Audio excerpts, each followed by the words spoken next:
I am Tracy Casey-Arnold, wanting to take a few minutes to, number one, wish every single one of you a happy new year and a blessed and abundant 2016.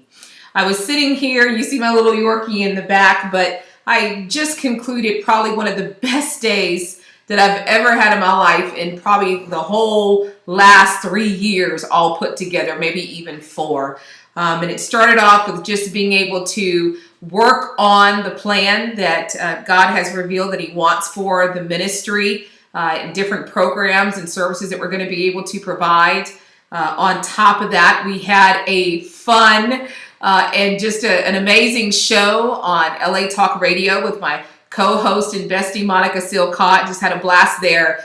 To end with a meeting that I'm going to tell you I am beyond pumped and excited about, to watch the hand of God just literally come down like a finger and go padoosh. And I am ready for that. I'm ready for WIT Consulting and WIT Ministry to go to that next level. And God is just, man, working and moving mountains and opening up doors unlike anything that I've ever experienced in the last 3 to 4 years. And so I want to just tell Him thank you for today. But my main reason for coming today is a topic and a subject that I really feel like, well, Lord, if you've put me through it, then you've put me through it to bear fruit. That means to pay it forward, to share, to minister to be able to share what I've learned. And so I want to do that. And this is truly about loving someone and caring for someone beyond your boundaries.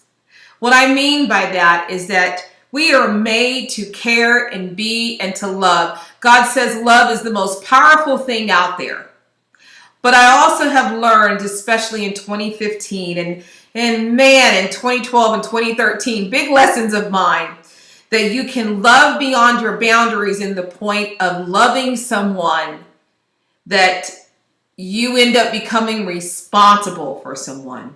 You love them so deeply, you care about their thoughts, you care about their dreams, you want to do whatever it takes to help them. Maybe you even stay up late at night thinking about it, or if they're upset, you're upset, or if they're scared, you're worried for them, and truly becoming one with someone. And this can happen not just in marriages and relationships, it can be in friendships, it can be in business, it can even be in ministry that we find that. Well, God's relationship with us is meant to be all things to us. It is not meant for us to be all things to each other.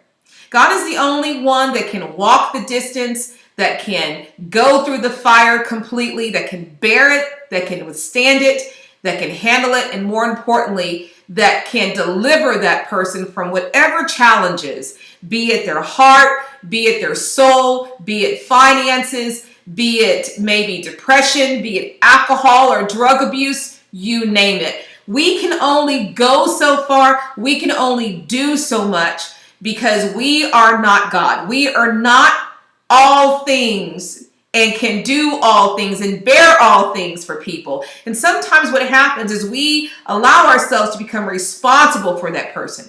We allow ourselves to take on that obligation. We allow ourselves to become 100%, almost like the Matrix, stepping into that person, where maybe we lose sleep, or we're the ones, on the phone calls 3, 4 o'clock in the morning all the time, or the ones when something bad, we say, here, let me take care of it for you, or man, let me do this to prevent something happening to you. And we go dive 100%, giving our all, sometimes giving everything, that when that relationship ends, when there's challenges, when maybe you've been forsaken, when that person has forsaken you, lied to you, they have taken advantage of you, manipulated you through, man, who knows, whether they cheated on you or they said something to you and didn't follow through. There is a pain unlike anything that is there, because it's a pain that only our Father, our God, can bear. It is a challenge and an obligation that if we cross those boundaries, we have now crossed into God's territory of who He is and what He says He can and will do.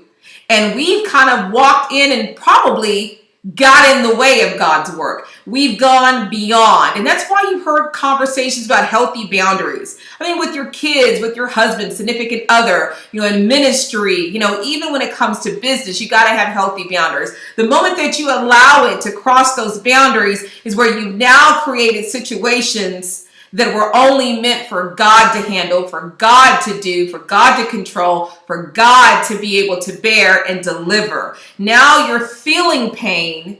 You're going through obstacles that were never meant for you to go through. That's why they talk about toxic relationships. They talk about codependency, because those relationships have gone beyond their boundaries. I mean, it's no different than alcohol and drug abuse. There's a boundary. When you go beyond that boundary, you have now gone into a territory that only God can help that person or can help you with. And so when family tries to get in there and help you when you've crossed that line, it becomes something so painful. It becomes something so hard for families, and it can rip families apart. It can hurt parents and family and significant others to the point of not being repaired, because there's a place where we are to be the tool for God. We are not to replace our Heavenly Father. And so I share that with you because this has been the thing I've been challenged with intensely in 2015, all the way up to the last day. And I was intensely challenged in 2012 and 2013. There's boundaries to everything. And the beauty is our vulnerability, which is what happens when you get to that line right there, we become vulnerable, is where God does his best work. But the key word is God does his best work, not that's where our best work. We're horrible in that moment. And because we're not strong enough to deal with it, we become afflicted, we become hurt beyond measure. And it can be a pain and a scar that lasts with you forever. And some people tend to harden their heart, and it changes who they are only because it was never meant for them to bear, because they can't. We're flesh. Only God could bear it. It's just like the walk that God took, the passion of the Christ. He was the only one that could bear all that sin. There's no way any of us could have bared all that flogging and beating and the crucifixion. There's no way that we could have given all that. We could have bared all that for another. That is why God sent his only son, because he knew only his son could. So I just want to share that with you, because I myself, this is my biggest challenge. I love deeply. When I say I'm with you all the way to the end. If I say I care, I care. I don't know how to just say 10%, 30%, or just what the contract says. I'm not someone that can do that. It's all or nothing. And I forget boundaries. And so I've just been reminded over these last couple days intensely that even the people that are the closest to you are the ones that you need to make sure that you have healthy boundaries. And that's why they say give it to God. Give your marriage to God when there's strife, or there's been affliction, or there's been betrayal, or there's been, one spouse cheated on the other. Those are things that if you don't get God in the middle and you don't give it to God to handle, you can't bear it alone. You can't do it. And the pain is beyond measure. So I hope something I've said in this has been able to reach, I don't care if it's just one.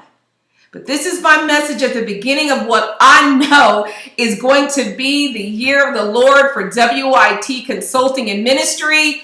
Because when I say God has shown up this week and he is throwing down the gauntlet, he is, including removing distractions just so I could be where he needs to be for him to use me. So with that, you guys be blessed, and I look forward to seeing you again. Bye-bye.